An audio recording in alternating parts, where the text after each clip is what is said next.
ഇന്ന് എന്നെ സംബന്ധിച്ചിടത്തോളം ഏറ്റവും സന്തോഷമുള്ള ഒരു ദിവസമാണ്.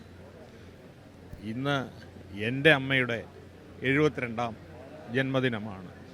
നമ്മുടെ എല്ലാവരുടെയും, നമ്മുടെ നാടിൻ്റെ അമ്മയുടെ 72ാം ജന്മദിനമാണ്.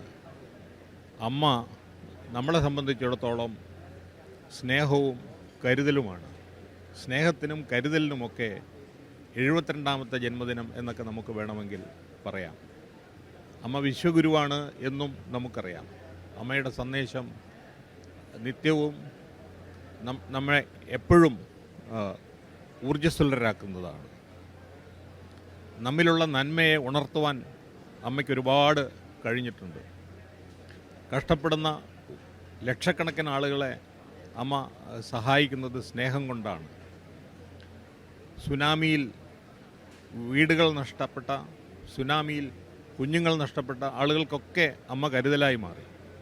കുഞ്ഞുങ്ങൾ നഷ്ടപ്പെട്ട അമ്മമാർക്ക് അവർക്ക് റീകാനലൈസേഷൻ സർജറി ചെയ്ത് വീണ്ടും കുഞ്ഞുങ്ങളെ ഉണ്ടാക്കാനുള്ളൊരു അവസരമുണ്ടാക്കിയത് ലോകത്തിലാരും അങ്ങനെ ചെയ്തിട്ടില്ല.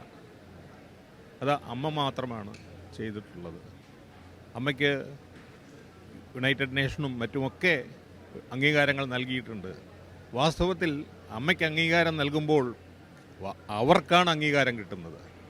അമ്മയ്ക്ക് അംഗീകാരത്തിൻ്റെ ആവശ്യമൊന്നുമില്ല.